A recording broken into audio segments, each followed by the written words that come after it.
The rain in Kumasi came down hard that night, heavy and restless, beating on the tin roofs like drums. Zola stood at the doorway, her wrapper clinging to her skin, soaked through. She had only stepped out to plead with her mother-in-law, hoping to ease the tension that had been boiling for weeks. But before she could even gather her words, Mame Efua's voice cut through the rain like She shouted at Zola, calling her useless, saying she was not fit to be Kojo's wife. And then, with a final shove, she pushed her out into the storm. The cold rain slapped Zola's face, but the sting of those words burned deeper. She did not fight back, did not argue. She just stood there, trembling, her sandals filling with water as the courtyard began to flood. Around her, the neighborhood stirred. Curtains shifted, shutters creaked open. Faces appeared in the glow of lanterns, neighbors watching the scene unfold. Some covered their mouths, whispering to one another, while others simply stared with that familiar mix of curiosity and judgment. Zola lowered her head, refusing to meet their eyes. Her silence was louder than any insult Mame Efua could throw. She wanted to scream,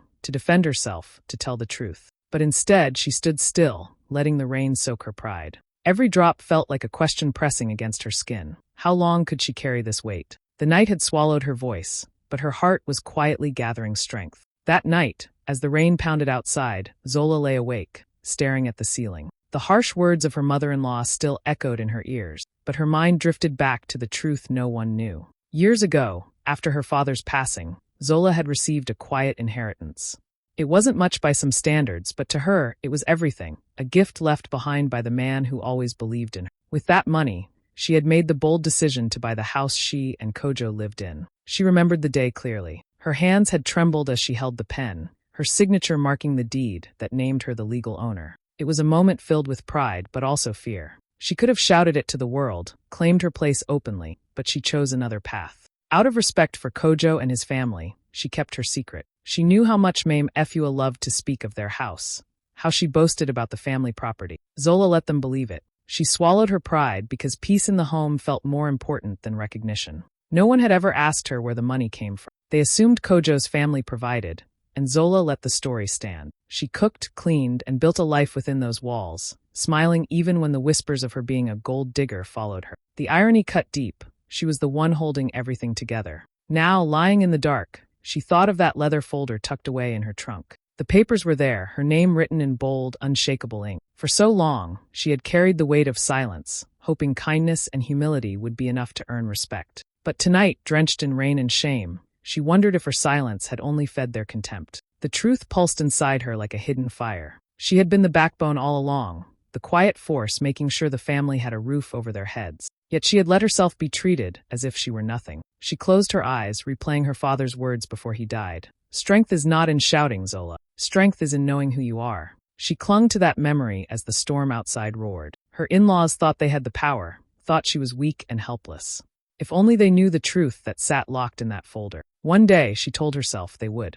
Not out of revenge, but because no one should mistake silence for weakness forever. For now, she remained quiet, gathering her strength. The rain outside beat harder, but inside her, something stronger was waking up. As the storm raged on, Zola could not stop thinking about her marriage. It was not always this way. When she first met Kojo, he had been gentle, funny, and full of dreams. She believed in him so deeply that she gave all of herself, never doubting he would protect her. But somewhere along the line, the weight of his mother's influence began to crush the bond they shared. Kojo loved his mother dearly, and Zola never wanted to come between them. She respected the woman who raised him, but Mame Efua's hold over her son was like chains. Every decision, every disagreement, somehow ended with Kojo taking his mother's side. When Zola cooked, Mame Efua complained it wasn't good enough. When Zola managed the house, Mame Efua muttered that she was lazy. Slowly, those words began to shape Kojo's opinion. He stopped noticing Zola's sacrifices and only heard the constant whispers that she was a gold digger,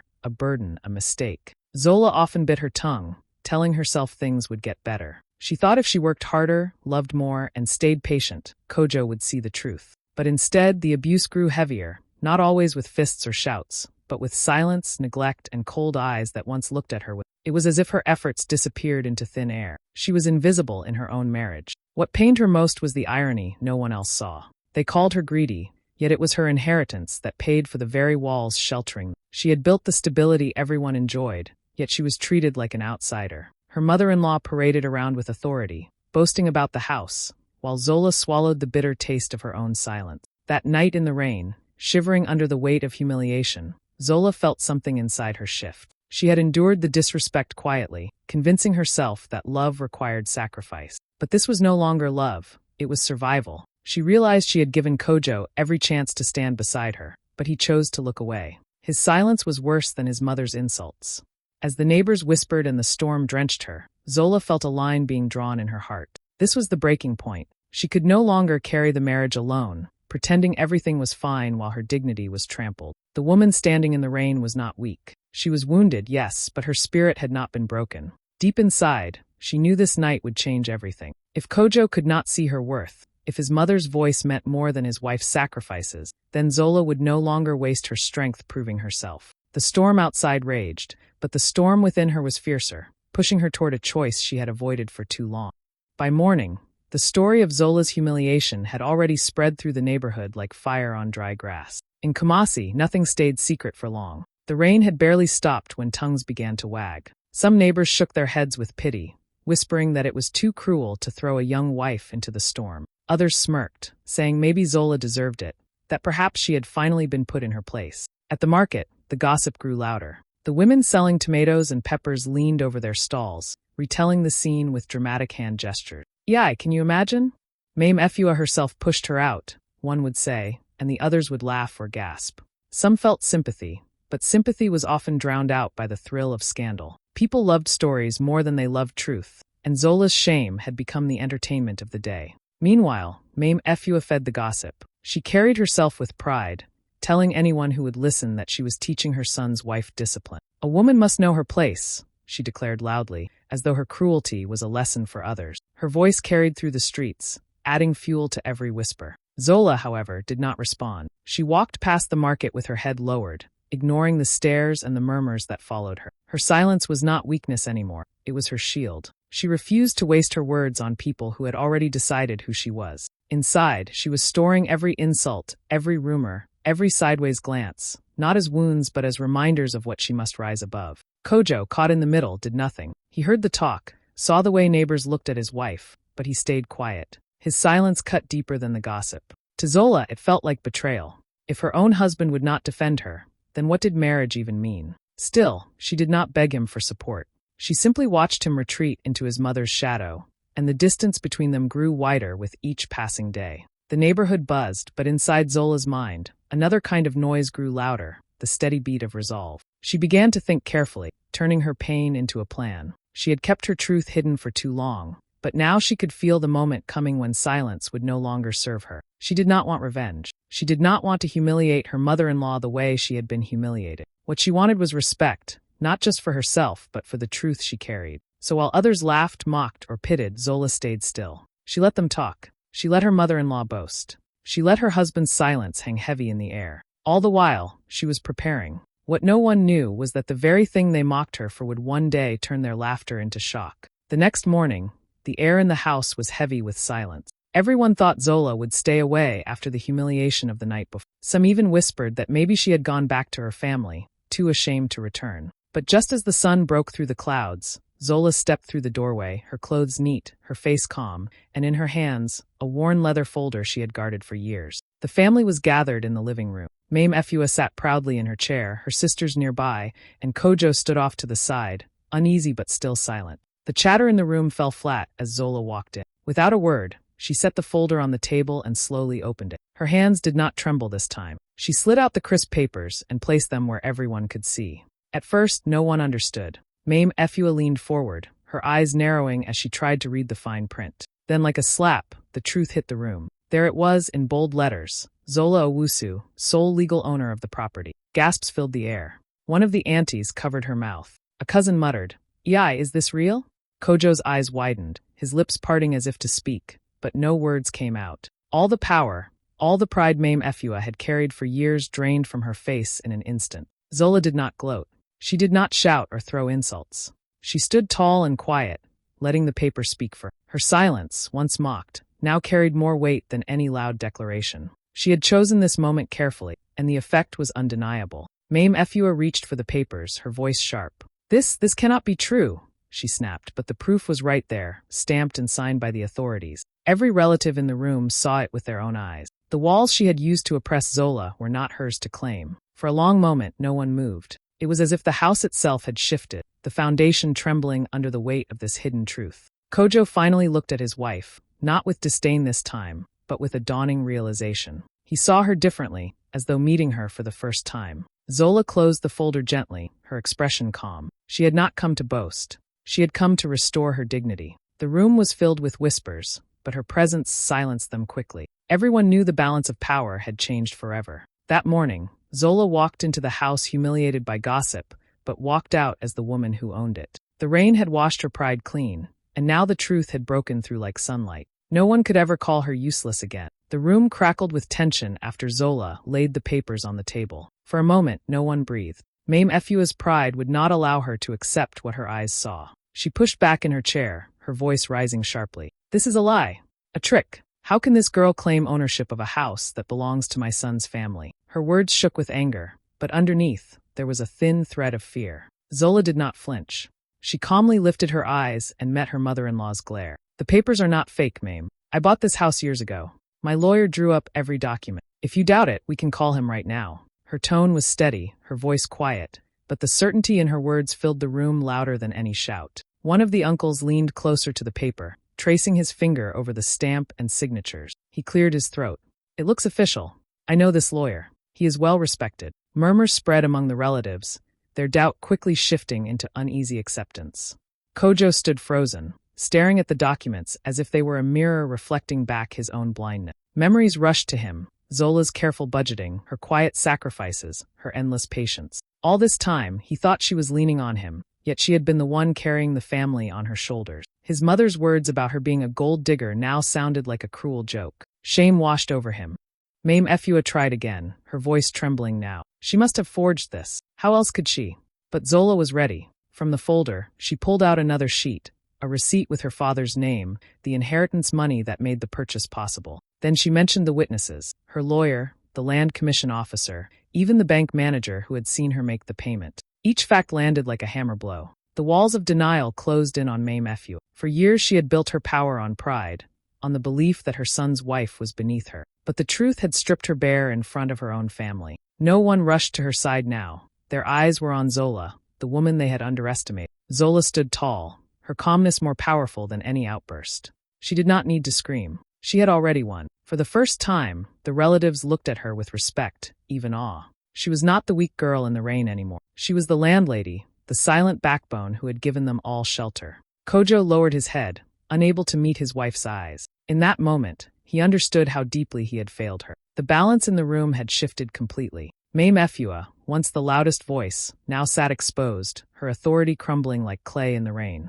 And Zola, the woman she had cast out, stood unshaken at the center of it all. Mame Efua could not accept defeat. Even with the deed on the table and the truth staring her in the face, she refused to bow her head. Her voice shook with rage as she lashed out at Zola. You think this makes you better than me? You will never have the respect of this family. She banged her hand on the table, her eyes wild with anger. But no one moved to support her. The relatives avoided her gaze, their silence louder than any argument. Zola did not respond. She stood still, calm and composed, as if Mame Efua's fury could not touch her anymore. That calmness only made Mame Efua angrier. She stormed through the compound, muttering curses and slamming doors. But the house no longer felt like hers. The ground had shifted beneath her feet. It didn't take long for the story to leave the walls of the house. Neighbors who had mocked Zola only the day before now whispered about Mame Efua. The market women retold the scene with laughter. Can you imagine? She threw her own landlady into the rain. The words spread quickly, carried from stall to stall, from one courtyard to another. Soon, the same mouths that once called Zola weak now called Mame Efua foolish.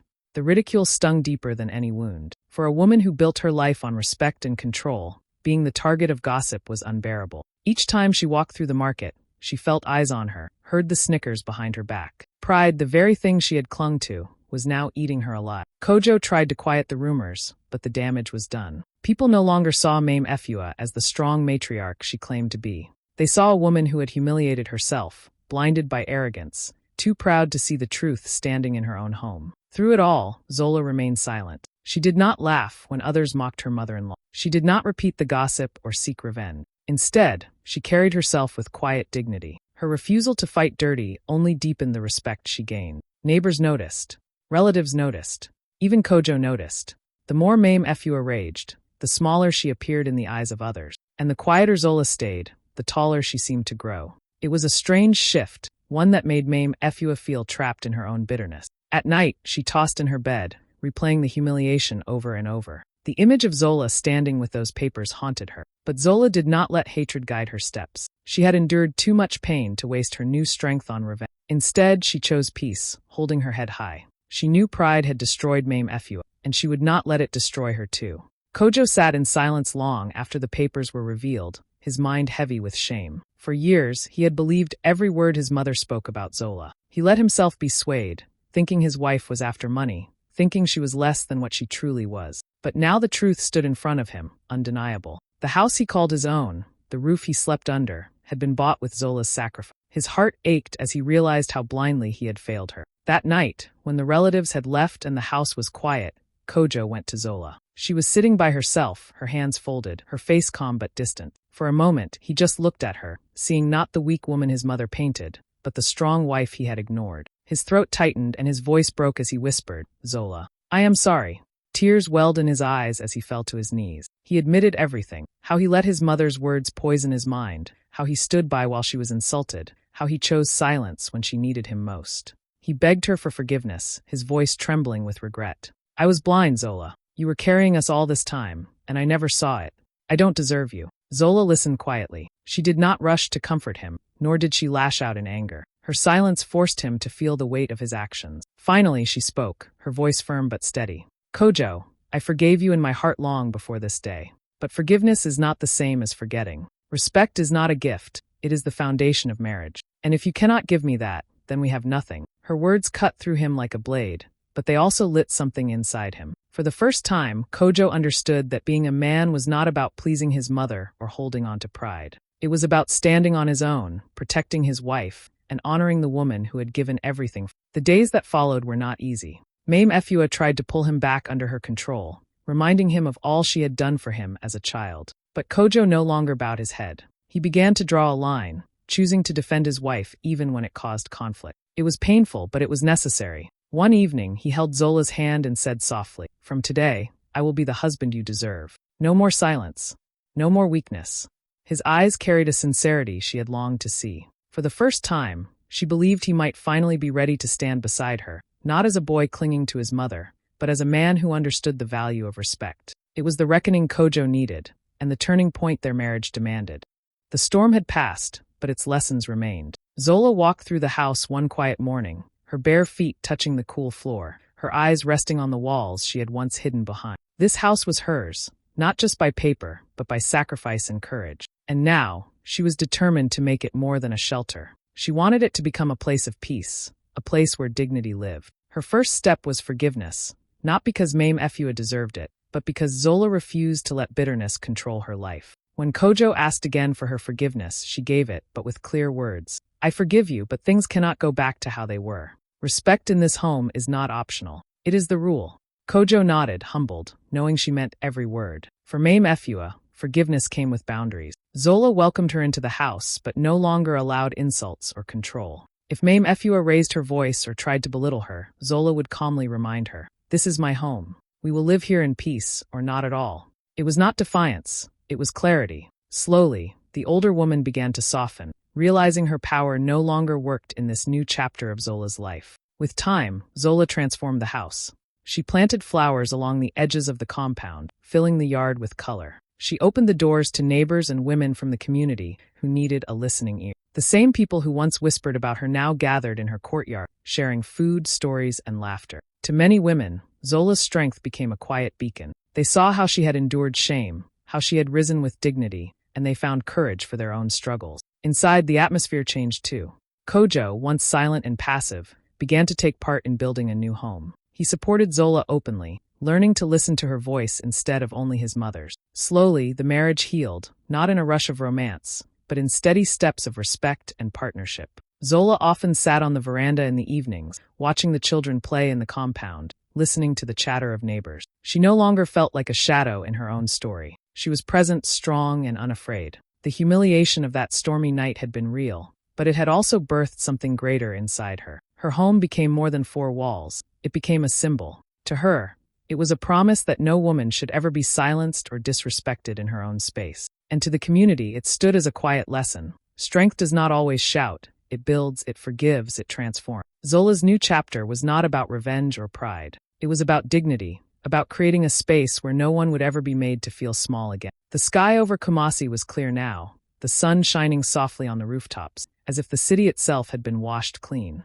Zola sat on the veranda, her eyes tracing the horizon where dark clouds had once gathered. That stormy night felt like a lifetime ago. What had once been her deepest humiliation now seemed like a turning point, a kind of cleansing that washed away fear and silence. She thought of the rain soaking her body, the whispers of neighbors, the sting of rejection. Those memories no longer cut her. Instead, they reminded her of how far she had come. The very night that was meant to break her had rebuilt her into someone stronger. Zola made a quiet vow to herself. No woman under her roof would ever be made to feel small, not a daughter, not a sister, not even a stranger seeking shelter. Her home would be a place of dignity and respect, the very things she had fought to reclaim. She wanted her story to be more than survival. She wanted it to be a legacy. Word spread quickly through Kumasi. People no longer spoke of Zola as the woman who was thrown into the rain. They spoke of her as the landlady who carried herself with grace, the woman who stood firm without shouting, who forgave without bowing. Her quiet strength became her reputation, her name spoken with admiration in markets, homes, and gatherings. As the breeze brushed her face, Zola smiled. Life had tested her, but she had answered with dignity. The rain was no longer a symbol of shame. It was her cleansing, and from that day forward, she walked knowing her strength would outlive the storm.